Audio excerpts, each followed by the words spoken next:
Ja, Tag zusammen und herzlich willkommen zur Spieltagspressekonferenz von 2 Kölsch. Ja, hallo Leute, und das am 23. Spieltag der Bundesliga. Und der FC trifft auf die Truppe von Eintracht Frankfurt. Aber nicht nur die Hessen stehen vor der Tür, sondern auch der Karneval. Und deswegen haben wir uns so ein paar richtig kölsche Originale ausgesucht, mit denen wir heute die PK veranstalten. Das sind natürlich Tünnes und Schäl, die habt ihr längst erkannt. Und der Poldi ist auch mit dabei, zumindest mit seinem Brauhaus. Vielleicht kommt er ja gleich noch mal raus.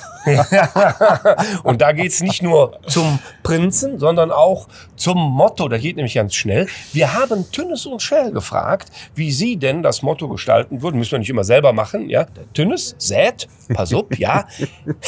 Hessen fressen. Und der Schäl sagt, Kölsch trinken. Und das lassen wir uns doch nicht zweimal sagen, ne, oder? Nee. Von den Jungs hier. Ganz besonders das Kölsch trinken nicht. Achtung. 2 Kölsch, ihr Lieben, auf. Auf 3 Punkte. Prösterchen, Leute. Prost, Jungs.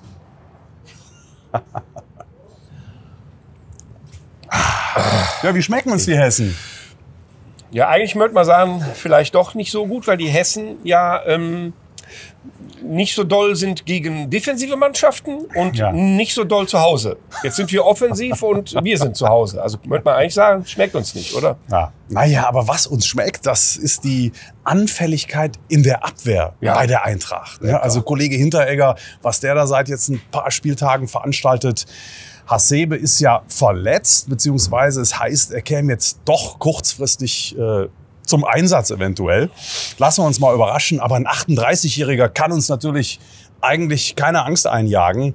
Und bei der Wackelabwehr müssten unsere Jungs vorne eigentlich ziemlich selbstbewusst zur Sache gehen können, würde ich sagen. Absolut. Und es ist ja auch selten, ne? Wenn einer von den beiden Vereinen ein bisschen kriselt, dann sind es diesmal nicht wir. Auf keinen Fall. Das ist auch wunderbar. Ne? Und deswegen würde ich sagen, sind die 3 Punkte nicht schon gebongt, aber relativ wahrscheinlich. Ja, definitiv. Und wenn wir diese 3 Punkte holen, dann nähern wir uns ja auch in Windeseile dieser magischen 40-Punkte-Formel. Ne? Regel, nach der alle jetzt rufen und bloß demütig bleiben erstmal. Ja, aber meine Güte, ich will auch 40 Punkte erreichen, aber innerhalb der nächsten 3 Spiele. Ja, logisch. Ja, Na? ja, was denn sonst? So. Ja, wir müssen ja weiter gucken. Ja. Ja, ist ja, also, danach geht's ja weiter nach den 40 Punkten. Ne? Kann ja nicht sein, dass wir dann einfach die Saison abbrechen. Genau. Und wenn man mal sich das Restprogramm anschaut, beziehungsweise die bisher absolvierten Spiele, wir haben jetzt den 23. Spieltag, also 5 absolviert. Davon haben wir schon gegen Bayern gespielt, gegen Leipzig gespielt, gegen Freiburg. Also wir haben wirklich dicke Brocken schon hinter uns gelassen. Und ja, also selbst die Dortmunder, die noch kommen, schwächeln jetzt. Da ist einiges drin und gegen Frankfurt machen wir jetzt den Anfang. Ich bin da felsenfest von überzeugt. Ja. Europa, wir kommen, ne? Und zwar vielleicht dann mit dem Prinzen, ne?